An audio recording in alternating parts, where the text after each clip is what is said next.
senta aquela lá de trás também, Roberto, por favor.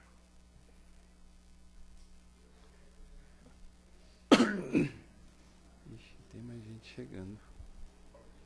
Acho que vai precisar mais cadeira.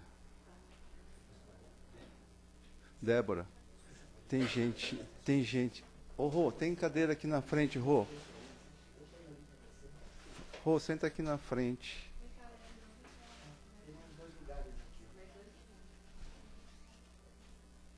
Aqui, ó, Rô.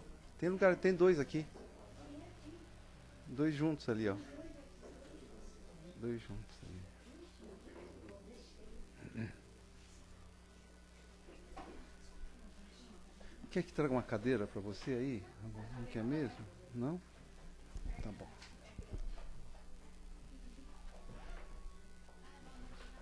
Tá bom. Minhas queridas amigas, meus queridos amigos, muito boa noite. Aos nossos amigos internautas também o nosso abraço. Como é bom ver a casa cheia, todo mundo aqui, né? Encarnados e desencarnados. Isso é muito bom, né? E os recadinhos da casa, rapidamente. Só lembrando que a gente tem palestras e passos todos os dias. Quem quiser mais detalhes, só entrar no nosso site www.casaldocaminhosantana.com.br, ou ali na frente nós temos no quadro de aviso todas as nossas atividades. Importante a gente falar que o plantão de atendimento, para quem quiser vir passar, é sempre meia hora antes. E quem quiser receber passe à distância, a gente pede que passe pelo plantão, receba as orientações para depois poder, então, fazer o passe à distância. Passe à distância é aquele que a gente recebe por algum ente querido, qualquer que seja lá dentro. Mas, para receber, precisa passar no plantão, tá bom? E sextas-feiras nós temos um grupo especial que faz o atendimento aos dependentes químicos. É um trabalho muito bonito aqui da casa. Então, quem tiver um conhecido, um parente que esteja necessitando desse auxílio, a casa está aqui à disposição. É só comparecer. Sextas-feiras aqui às 20 horas. E sobre as famílias que recebem cesta básica aqui na Casa do Caminho, nós temos um programa na área social de atendimento para 80 famílias. E para que não se crie uma dependência, é uma escala de 40 em cada mês, né? E para isso a gente agradece a colaboração de todos, que graças a vocês que trazem as contribuições aqui, a gente tem conseguido dar esse alimento a essas famílias, né? São aproximadamente 640 quilos de alimentos por mês que a gente tem distribuído, né? E esse mês nós tomamos uma decisão na diretoria para poder suprir melhor essas famílias com alimentos. A gente vai trocar o café. Nós não vamos mais colocar café na cesta básica e vamos trocar por um molho de tomate e fubá. Isso para atender mais os alimentos, né? A gente planeja, gostaria até de aumentar o número de famílias, mas está muito difícil. Então, a gente está limitado a essas 80 famílias e a gente pede a colaboração de todos, né? 1 quilo, é como a Simone fala, 1 quilo na nossa mesa não vai fazer falta nenhuma. 1 quilo na mesa dessas famílias é o dia a dia. A diferença entre a fome e o alimento que sacia essa fome, né? Então, esse mês, nós estamos precisando de tudo, para variar, né? Sempre estamos precisando de tudo. Mas, especialmente, nós estamos precisando de arroz, feijão, óleo, leite em pó e açúcar. Está fixado nos quadros, tudo mais, as nossas necessidades, né? E a gente agradece muito a colaboração de vocês. Último recadinho.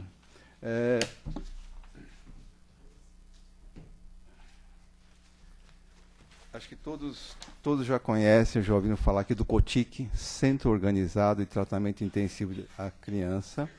É uma entidade que tem aqui uma parceria com a Casa do Caminho Santana. Ela abrigava 60 crianças órfãs, abandonadas e ou deficientes físicas, mentais e ou com risco social. Por uma série de problemas, nós fechamos a casa no Mandaqui. Nós estamos só com 2 agora, Santa Terezinha e Horto Florestal, com 40 crianças internadas. E, logicamente, a situação de crise todos estão passando, nós sabemos, estamos vivenciando isso. Mas a primeira coisa que a gente sente na área é que o primeiro corte que as famílias fazem de despesas é caridade, realmente. Segundo é lazer. Então, lá no Cotic nós estamos com sérias dificuldades. E para isso nós vamos fazer no dia 25 de setembro, domingo, um bingo, aqui no Acre Clube, na Água Fria, na Zona Norte. E o ingresso custa R$30, dá direito a uma cartela. E lá também nós vamos vender os outros kits de cartela. Então, quem puder participar, ajudar, a gente agradece muito. A Sandra tem convites, eu, a Cida, quem puder colaborar, a gente agradece muito pelas nossas crianças lá. Tá bom?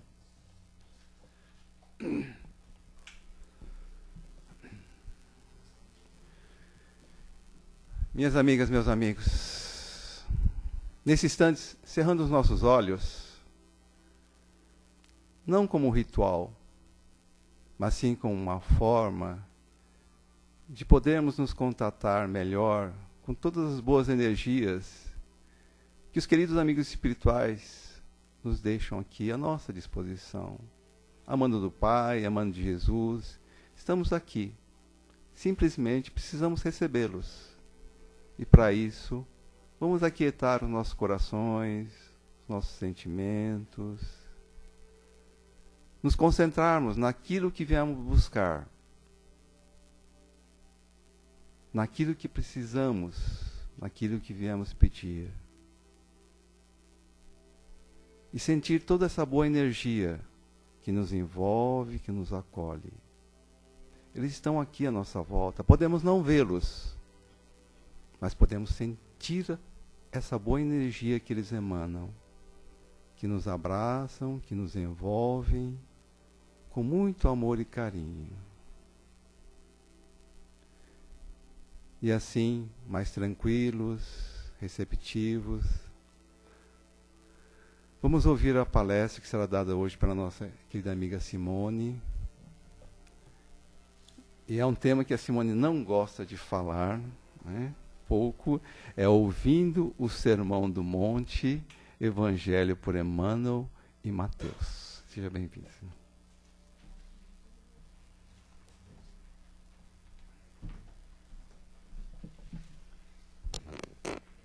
Boa noite. Depois desse comentário maldoso do Akio, sim, para mim é o tema mais contundente do Novo Testamento. Mas antes de falar disso, ou já dando entrada para isso, eu queria pegar o finalzinho da fala do Akio a respeito das doações e dizer que quando Jesus nos chama a fazer a caridade, quando Paulo de Tarso coloca lá no Coríntios 13, dizendo que a caridade é a virtude mais importante, vai além da fé, além da esperança, além de qualquer outra, ele coloca a caridade, eles não fazem isso à toa. Quando o Espiritismo abraça como causa, fora da caridade não há salvação, também não está fazendo isso aleatoriamente. Está dizendo que seja a caridade material, seja a caridade moral, espiritual, seja de que forma for, ela precisa ser feita em prol, primeiro, de quem está fazendo. É uma forma da gente aprender a ser menos egoísta, menos orgulhoso, é por nós. E benefício de outras pessoas que precisam muito mais numa dimensão que a gente, graças a Deus, não é chamado a viver. Mas eu sempre lembro aos meus amigos, nós somos chamados a aprendizados diários, todos os dias, em várias vidas. E a gente só tem duas formas de aprender: vendo o outro passar e auxiliando, ou passando. Não tem outra forma da gente aprender o que aquele ensinamento tem para nos ensinar.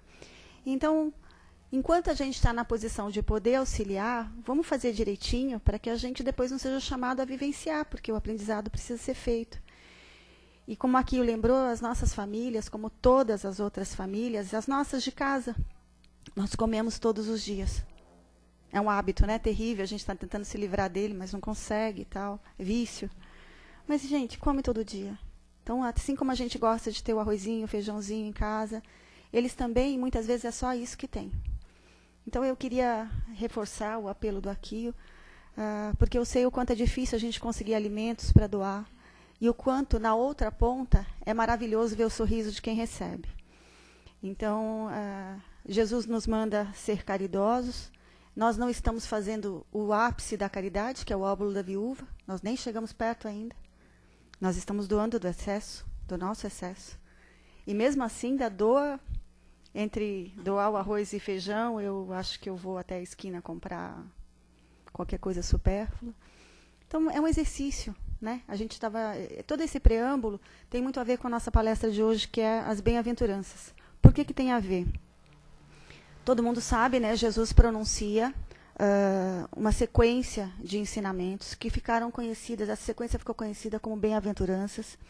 Alguns historiadores acreditam que essas bem-aventuranças não foram ditas de uma vez, foram vários ensinamentos ministrados por Jesus, e na hora de colocar no texto, né, os seguidores colocaram com o mesmo título, porque traziam mensagens semelhantes.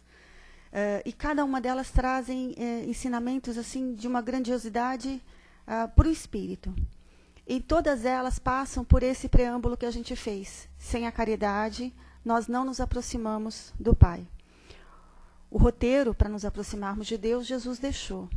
Se aproximem de mim, façam como eu, e vocês vão conseguir chegar até onde está Deus. Como a gente ainda está muito longe de Jesus, vocês calculem o que a gente tem que trabalhar, graças a Deus. Obrigado, Senhor, por todo o trabalho de todo dia, que a gente mal-humoradamente aceita. Obrigado, Senhor.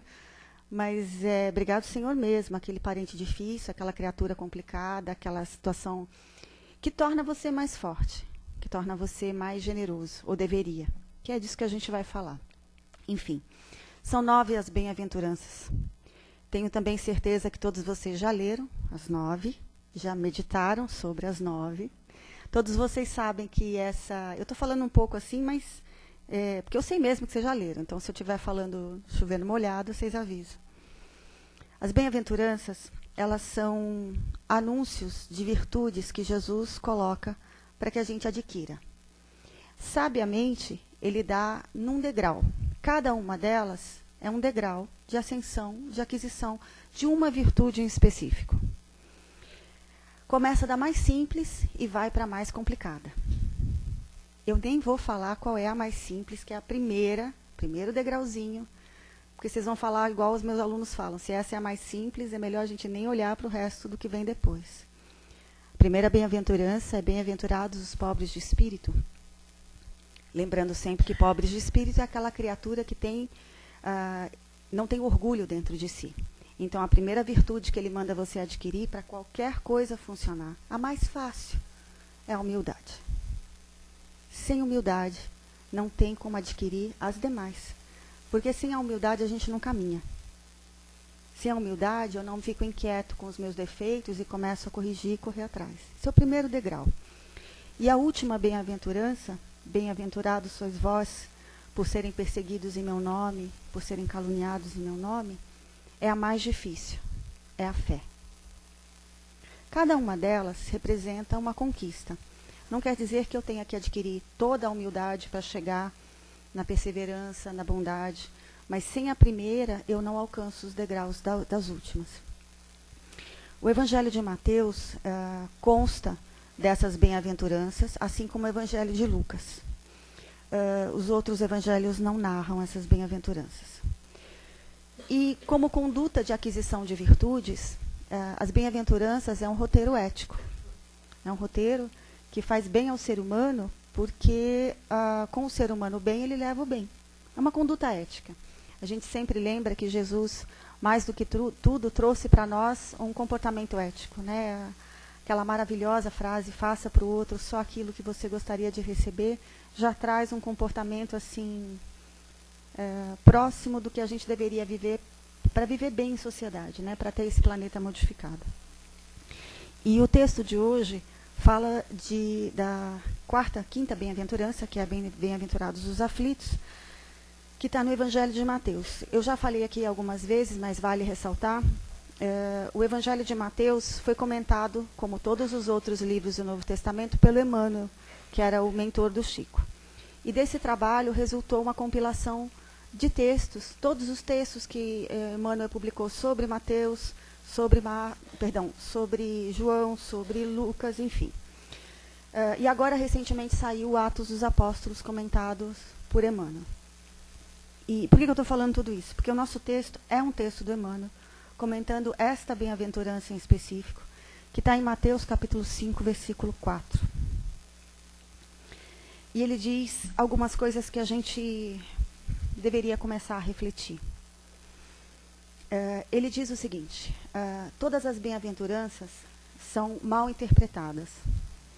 Nós acreditamos que ele começa exatamente por essa: bem-aventurados os aflitos, mas ele acrescenta: desde que não passem o resto da vida reclamando. Bem-aventurados os misericordiosos, desde que exercitem a humildade e não fiquem aí alardeando o quanto eu sou misericordioso.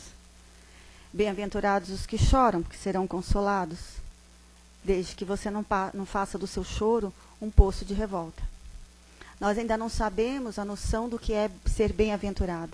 A palavra, o termo, né, bem-aventurado, vem do latim, que quer dizer feliz diante de Deus. Então, é aquela criatura que passa, vivencia, da vivência ele tira um ensinamento, em parceria com Deus. Parceria é aquela frase, né, tão bonita que eu acho do Herculano. Devemos cooperar com Deus, devemos compreender Deus e devemos não atrapalhar Deus.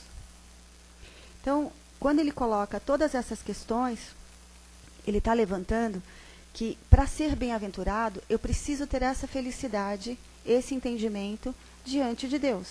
Diante das coisas que Deus me coloca, diante do que a gente chama de provas ou expiações. Diante daquilo que o Amir, numa das palestras que teve aqui na casa, colocou, entre choro e ranger de dentes.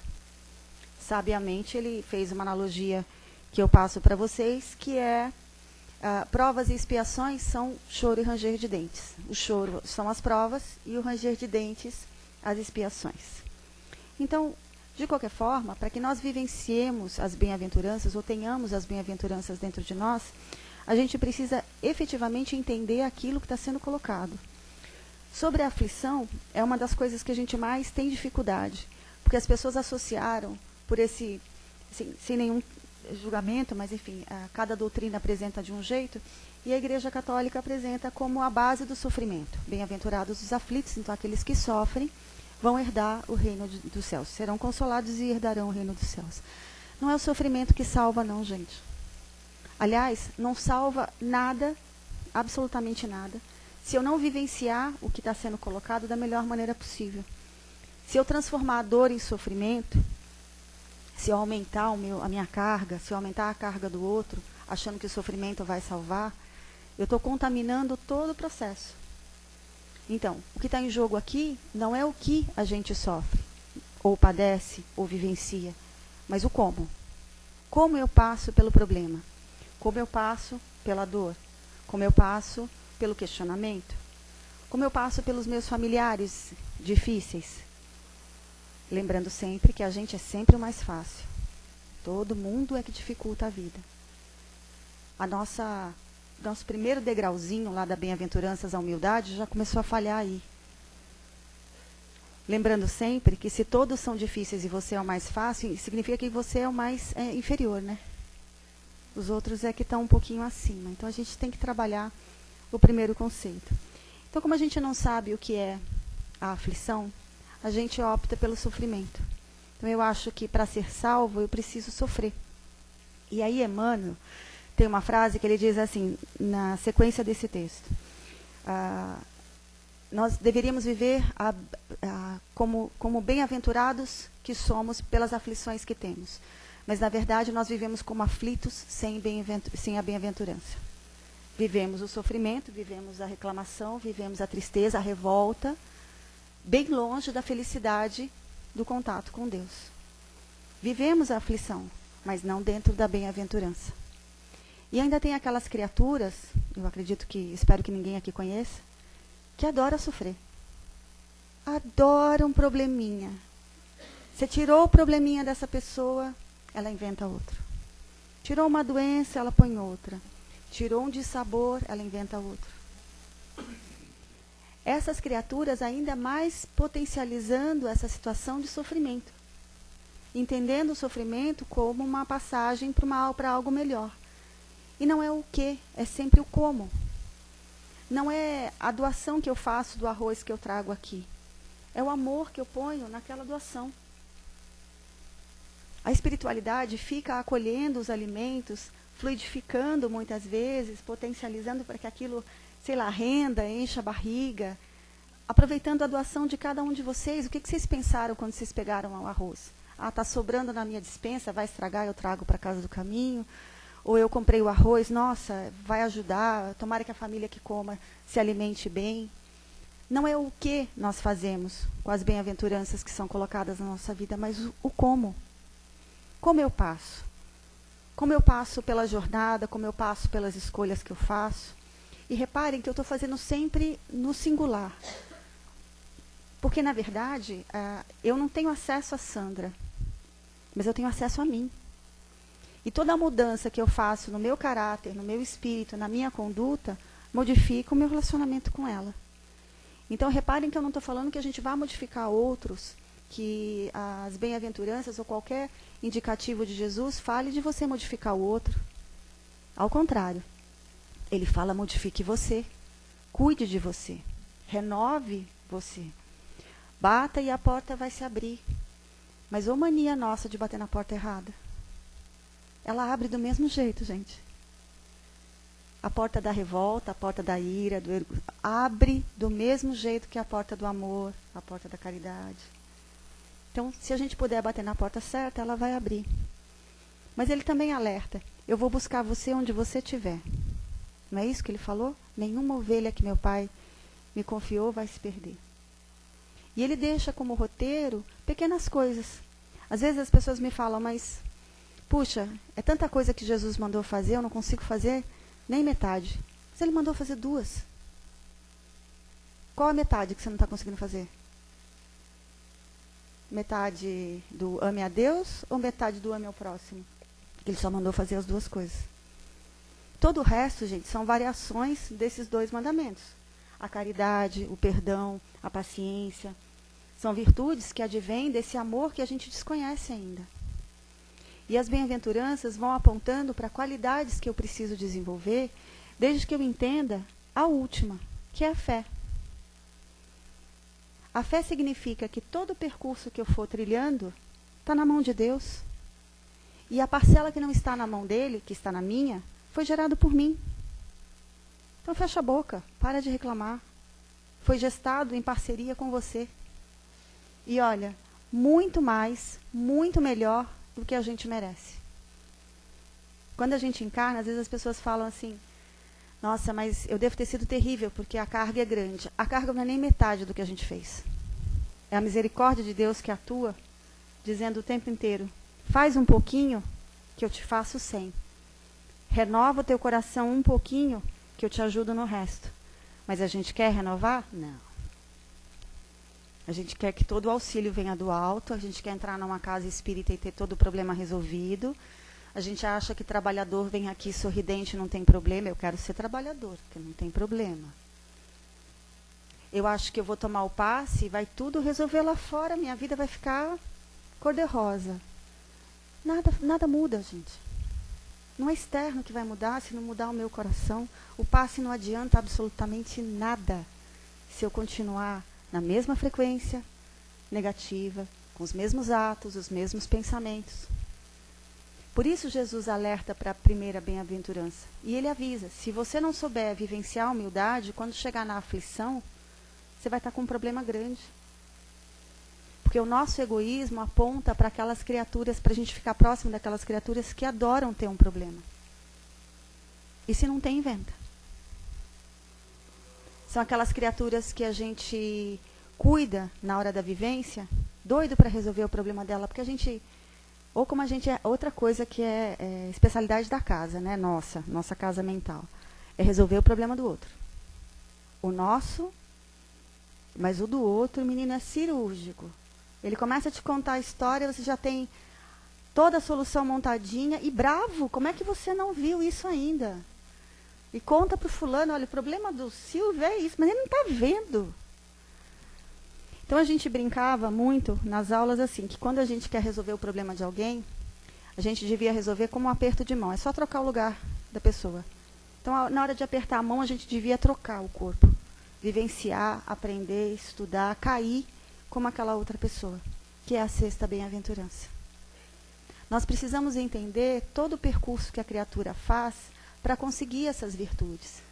E a melhor ferramenta que Jesus deixou para a gente galgar esses degraus, devagarzinho, pedacinho a pedacinho, é o trabalho. Sem o trabalho no bem, nós não fazemos absolutamente nada. E Deus dá uma pontinha de abertura para nós, e é só uma pontinha, o resto compete a cada um. Quando Paulo de Tarso foi curado, todo mundo sabe, ele fica cego, indo para Damasco. Ele não ia exatamente jogar flores em Damasco, né? Ele ia matar Ananias. Ele tinha acabado de apedrejar Estevão, ele estava indo matar Ananias. No meio do caminho, Jesus cata ele e fala, cara, o que está acontecendo aqui? E ele, nesse momento, é um dos momentos cruciais da vida dele e do cristianismo também. Ele não olha para trás pelo que ele estava fazendo, o que ele tinha feito. Ele teria paralisado de culpa nesse momento. Mas ele não olha para trás, ele olha para Jesus. Aliás, outro equívoco, tá? Ele não vê Jesus. Qualquer tradução que vier nesse sentido está errada. Ele vê uma luz. E é essa luz que cega, mas ele sabe que essa luz emana de Jesus. Ele fala assim, Senhor, o que quer que eu faça? Já não é o Saulo velho que está falando. Ele não está paralisado na culpa que a gente tanto fala, transforme a culpa em responsabilidade. Ele joga para frente. Ele fala, bom, eu fiz um monte de coisa errada, mas agora eu quero acertar. Que é a 8ª bem-aventurança. Aí ele vai para Damasco, né, para a cidade. E lá ele está na hospedaria esperando Ananias, não é? Ananias recebe a visita de Jesus. E Jesus fala, o doutor da lei está na hospedaria, você precisa ir lá curá-lo. Ananias, que segundo línguas é um fofoqueiro, foi argumentar com Jesus. Não sei se o senhor sabe, mas ele é o perseguidor dos cristãos. Ele está aqui para matar todo mundo. Está atualizado com a informação? Ele fala, vai lá e cura. E Ananias vai, tremendo. Ele põe a mão nos olhos de Paulo, tremendo, porque ele fala assim, a hora que esse cara abrir o olho e ver, ele me mata. Mas ele vai. Agora reparem, o Evangelho diz que dos olhos de Paulo caem escamas, como sujeiras. Que simbolicamente era isso, né? Ele estava vendo o mundo de uma maneira suja, contaminada. Mas todo o resto, daí adiante, compete a Paulo. Só foi aberto o olho dele. Todo o trabalho que ele desenvolveu é dele. As perseguições, as curas, os questionamentos, as pedradas que ele levava, as palestras que ele dava, as comunidades, tudo é dele. Ou seja, empenho dele. Se ele fez isso com Paulo, gente, ele faz com cada um de nós. Ele dá um ponto de partida para cada um.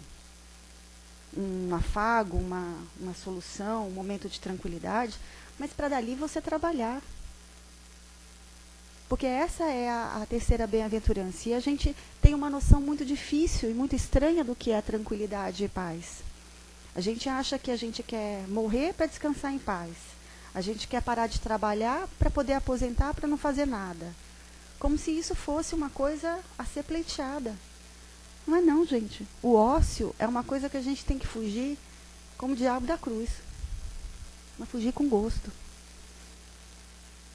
Não confundam ócio com descanso. O descanso é meritório. O ócio não é.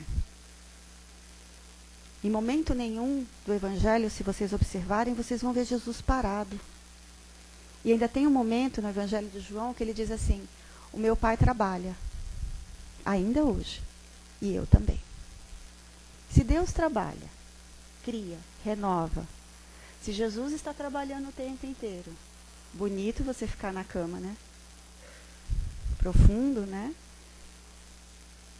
E para encerrar, eu preciso lembrá-los do seguinte. Já que a gente falou de ficar na cama, né? A gente sempre acha que é inócuo, que não vai fazer mal. Estou tão cansada hoje, estou com tanto problema. Vou na casa do caminho, não.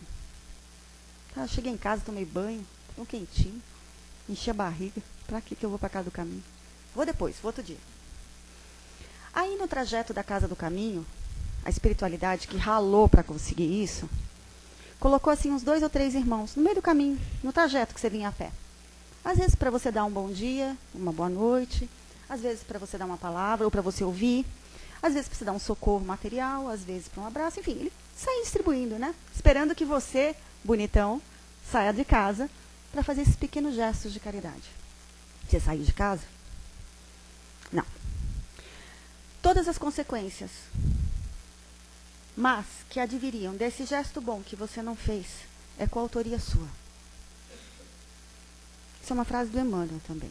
Significa que somos questionados pelo bem que fazemos, isso é fácil. Pelo mal que fazemos, também é fácil de entender.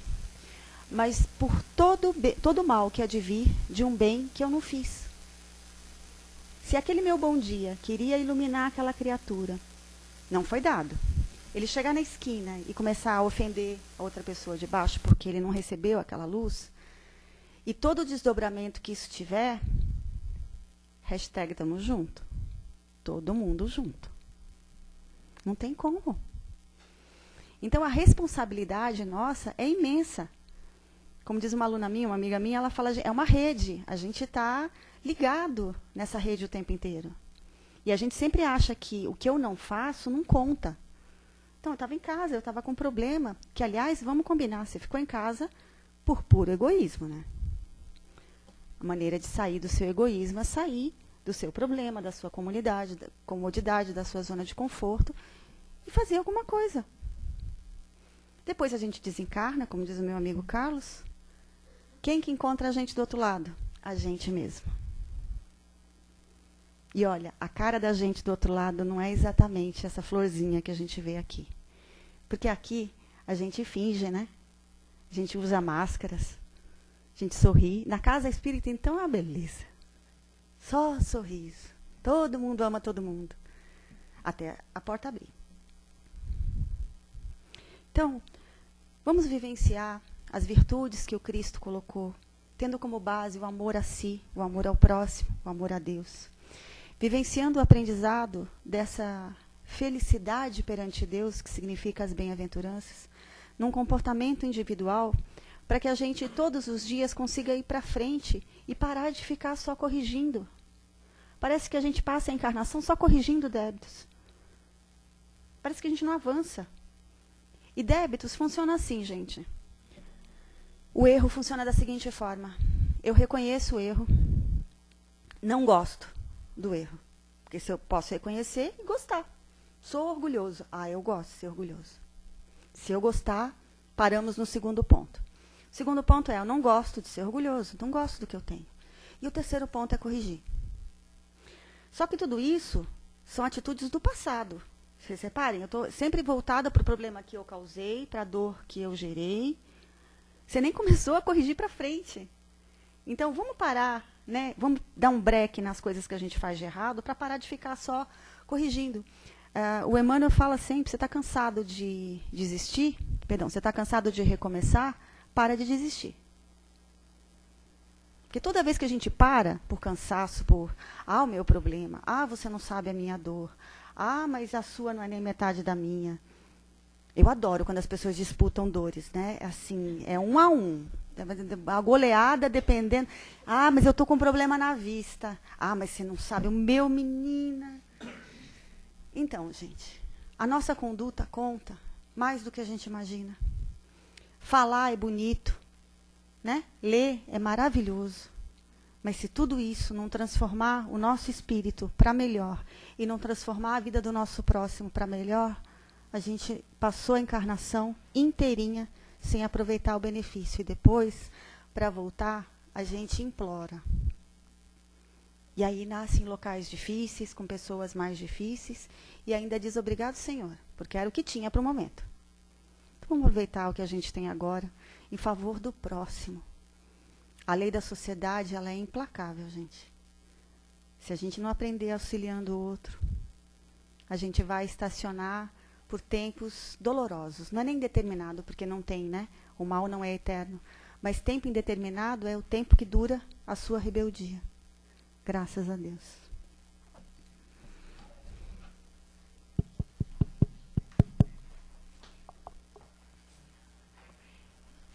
Quanto ensinamento lindo, não é mesmo? É maravilhoso a gente ver, né, Simone, que desde aquela época de Cristo, né, é super atual nos dias de hoje. Então vamos aproveitar esse momento que a Simone está aqui para tirar as dúvidas, fazer as perguntas, comentários sobre o tema. Só levantar o dedinho. Oi, boa noite, tudo bem? Boa noite.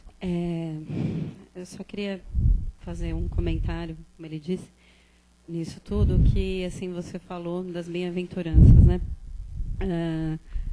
O amor é a primeira coisa que Jesus disse para a gente, né? Amar ao próximo como a ti mesmo e amar os vossos inimigos, que eu acho que esse é o mais difícil, né? Se é que se pode dizer que tem alguma coisa fácil aí, né? Não tem.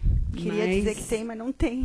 Não tem, né? Não tem. Mas, assim, eu acho que assim as pessoas, às vezes, não entendem o sentido da palavra amar, né? Porque, assim, diz que o nosso vocabulário é muito pobre. Então, assim, teve que ser usada essa palavra para que a gente pudesse entender o que Jesus queria dizer com isso. Então, assim, quando a gente fala assim, amar os vossos inimigos, como assim? Isso é impossível. Eu amar uma pessoa que me faz mal, que não gosta de mim, como é que eu vou amar essa pessoa? Então, assim, simplesmente é uma coisa assim que a gente acha que é tão difícil, mas está nas pequenas coisas. Ou seja, você não pensar o mal para essa pessoa, não desejar, já começa por aí, né? E não fazer, né? Então, assim, a caridade, ela está incluída também, porque assim, o amor é uma forma de caridade, né? Então, assim, e esse amor é justamente isso que a gente tem que entender, o amor universal, o amor fraternal, que é muito difícil, né? Que nem assim no dia 1º de janeiro, confraternização universal. São todas as pessoas, né? Uma união de todos, né? Então, eu acho que assim, o amor que Jesus queria dizer, apesar de a gente ainda não saber amar, talvez, né? Como Jesus amava, né? Porque ele tinha um amor muito puro, muito fiel, muito verdadeiro, né? E ele passava isso, tentava passar para os apóstolos. Então, eu acho que assim, a gente começar a não desejar o mal para as pessoas, não fazer o mal, tentar ajudar, não só talvez da forma que a gente sabe que eu acho que é a mais fácil, que é a material, né? A gente tentar ajudar de uma outra forma, fazendo uma prece, uma vibração para essa pessoa, mesmo que seja de longe. Fala assim, tudo bem, essa pessoa não gosta de mim, tudo bem, não vou, deixa quieto, não vou responder, não vou retrucar, não vou me vingar, porque assim, quando você entra nisso, você está entrando na mesma sintonia e você cria um elo fluídico de ligação com essa pessoa muito grande. Então, assim, eu acho que o amor tá nisso aí. Cara, nem sei por onde eu começo. Então, eu vou pensar algumas coisas, se eu pular alguma coisa e você quiser, a gente retoma. Então, assim, primeiro, não é o nosso vocabulário que é fraco, é o espírito mesmo. Porque se o espírito tivesse entendido em qualquer vocabulário, em qualquer idioma, a gente já tinha praticado. A coisa que a gente não entendeu, né? A gente ouviu falar e tal. E a outra coisa assim, não é fácil porque a gente realmente desconhece qualquer dimensão de amor. Então nós vamos buscando adjetivos, como você colocou, o amor universal, o amor fraternal, o amor filial, o amor de companheiro, o amor de pai, de mãe. A gente vai aproximando para ver se o espírito entende alguma coisa. É por isso que a gente troca. Ora um é pai, outra é mãe, para ver se vai, né? Mas a gente não sabe o que é amor, não. Nem de longe. Com relação a amar os inimigos, a gente vai em degraus. Começa, como você falou, não desejando. E olha, que não desejar o mal para os outros não é tão simples assim. A gente fala assim, não, mas é só você não desejar o mal. Ok, cuida do seu pensamento. Pisca um minutinho para você ver se você não está ali com ele na bandejinha servindo. Então, não é tão simples, né? Mas é o começo. E a gente vai, sim, amar inimigos até vai chegar um ponto que eles não serão mais inimigos. Jesus amou criaturas que fizeram para ele coisas terríveis. Mas ele não via nele inimigos.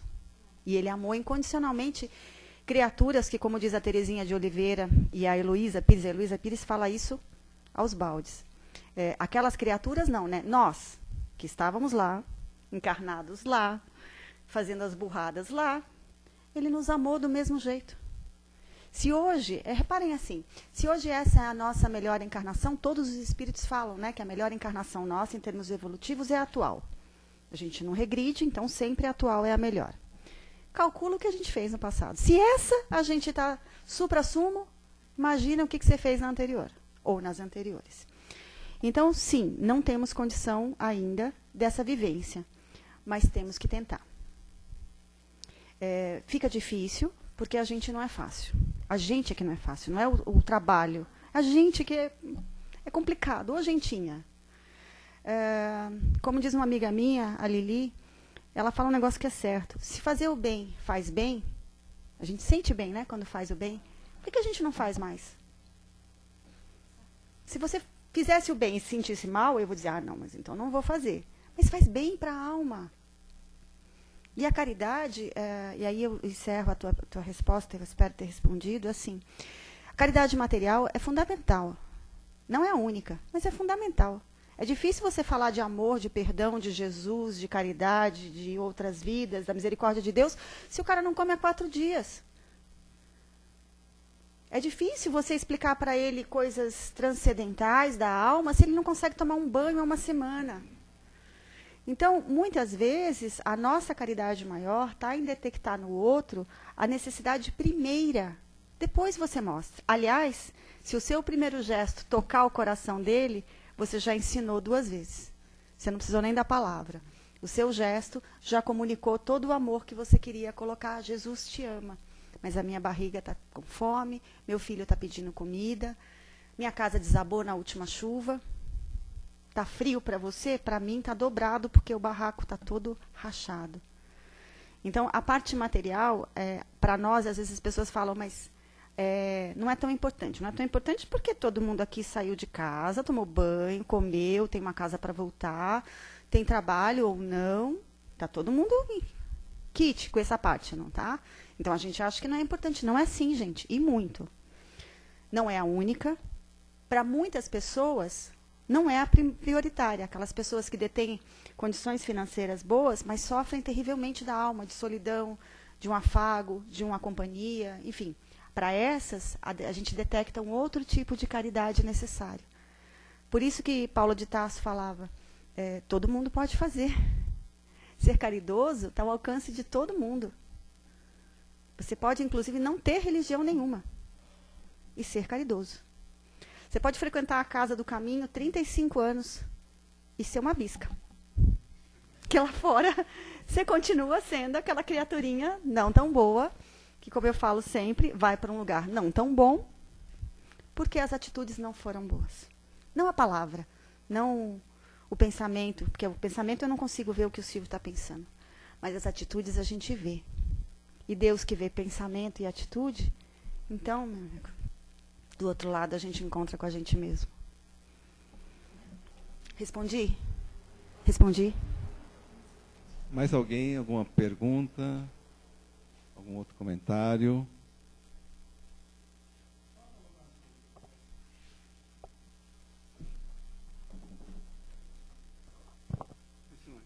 Oi, Pedro. É por isso que Maquiavel é atual até hoje. Oh. Né? Porque ele fala, o bem você dá aos poucos, né? E o mal você corta de uma vez. Então, o empresário, as pessoas, vai dando bem, essas coisas, aos pouquinhos, né? E quando uma coisa faz mal a ele corta de uma vez e não quer mais saber de conversa, né? Então, Maquiavel está quase atemporal ultimamente. A gente já não consegue mais datar o coitado. Sim, o bem, ele é, como foi dito aqui numa palestra, não me lembro de quem, o mal faz muito ruído. As coisas ruins são noticiadas, não são? A gente vê a TV, tudo é muito alardeado. E é tudo muito, parece que único, parece que a gente vinha falando isso no carro, né? Um bloco único, é a política que dá desgosto, é a corrupção, é a rua que está esburacada, enfim, a gente parece que é um bloco único, e esse bloco é barulhento, faz barulho. O bem, a contra-gotas, que a gente vai ministrando, ele é silencioso. Mas, gente, ele é quase aquela erva que, sabe, que vai subindo, assim, quando de repente, menos nota, tem uma floresta inteira montada. As sementes que nascem não fazem barulho. A árvore que tomba faz. Mas as sementes estão brotando. A gente já para pensar em algumas coisas. Eu espero que não faça. Eu espero que a gente ministre o bem sempre que a gente possa. E vamos combinar? A gente pode sempre. Não é sempre que a gente possa, né? A gente pode sempre. É que a gente não faz. Se apareceu, eu sempre falo, se apareceu no seu caminho, o pacote é seu. Apareceu aquela pessoa no seu caminho, é você que tem que resolver. Não ia aparecer à toa, né, gente? Então, coincidência, como diz o Divaldo, coincidência é o pseudônimo de Deus. Quando Deus não quer assinar Deus, ele assina coincidência.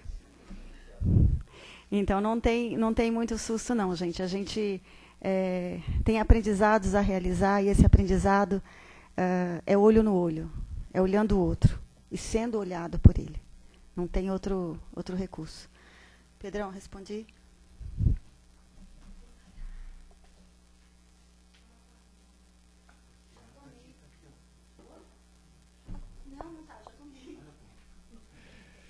Chance para a última pergunta, último comentário. Alguém mais?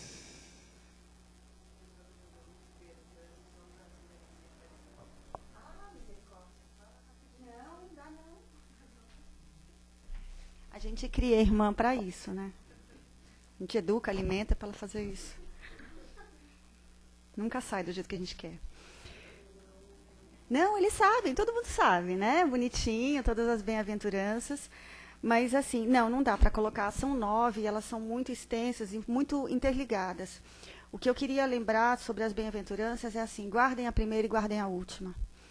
Não porque são as mais importantes, mas é porque elas demonstram virtudes que nós ainda não temos. E me preocupa muito quando eu encontro pessoas que dizem que têm virtudes. Me preocupa profundamente. Porque essa criatura terá um tombo enorme quando chegar à prova. Ah, você é paciente? Ah, peraí. Minutinho que a gente já resolve esse negócio. O dia dela vai ser coalhado de gente para lembrá-la o quanto ela não é paciente.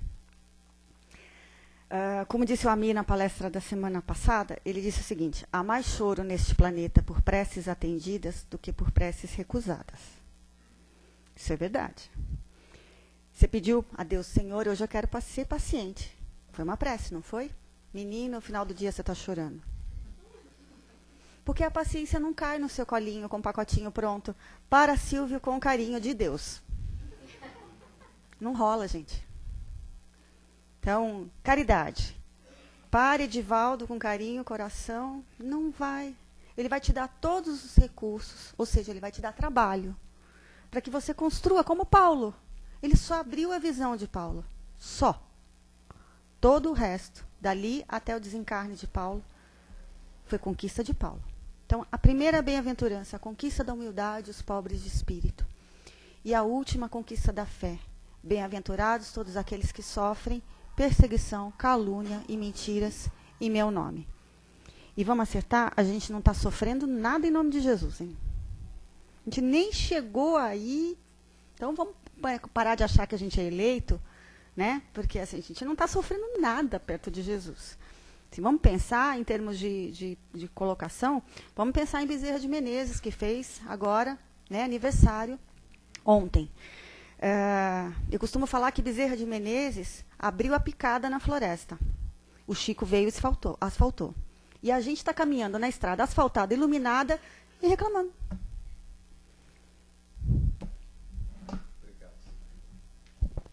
Obrigado, Simone.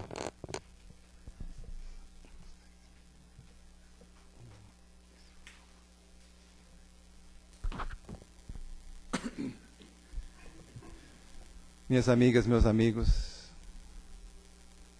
nesse instante, é um momento também da nossa participação.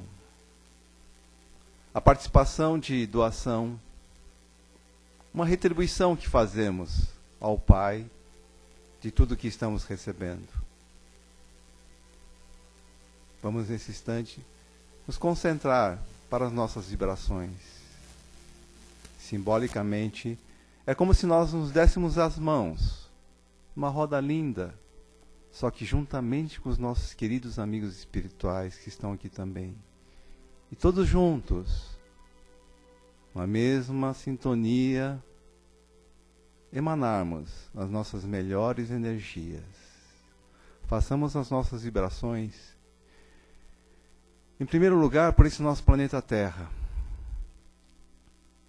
criado por Deus com tanto amor e carinho, que nos acolhe e que nos serve de escola, de lar de aprendizado. Especialmente, vamos vibrar por essa nossa terra. Que os nossos dirigentes possam, iluminados que sejam minimamente pelos ensinamentos de Jesus, aplicar a paz e a harmonia nas suas decisões. Vamos vibrar também por todos aqueles que estão nos seus leitos de dor, nos hospitais, nos asilos, nos orfanatos, mesmo, especialmente aqueles que estão nas ruas, largados, sem um teto, sem um alimento. Vibremos por eles. Terça-feira, como todos nós sabemos, aqui na Casa do Caminho é um dia especial, onde nós acolhemos, vibramos e atendemos aqueles que passam pelo drama da dependência química. Vamos vibrar e dar as nossas melhores energias para eles que passam diretamente por esse problema e também por todos os seus familiares. Vibremos. Finalmente, vamos vibrar por aquele que nós conhecemos, um amigo, parente, familiar, qualquer que seja, que esteja passando por uma dificuldade física, mental ou espiritual. Vamos colocá-lo à nossa frente e envolvê-lo com todas as boas energias que o Pai nos manda, como um manto de luz, um manto de amor e de carinho. Pai amado, te agradecemos por tudo que recebemos. E juntos aqui, todos nós, vamos repetir as palavras do Emmanuel, orando juntos. Pai amado, estendei sobre nós as vossas mãos compassivas, em tua infinita bondade, para que te possamos perceber, meu Pai, em espírito, na realidade das nossas tarefas, no dia a dia das nossas experiências. Que assim seja, graças a Deus. Pedimos a todos permanecerem em silêncio. Por favor, fiquem centrados naquilo que vieram buscar, porque isso facilita muito na hora dos passes. Uma boa semana a todos, muita paz.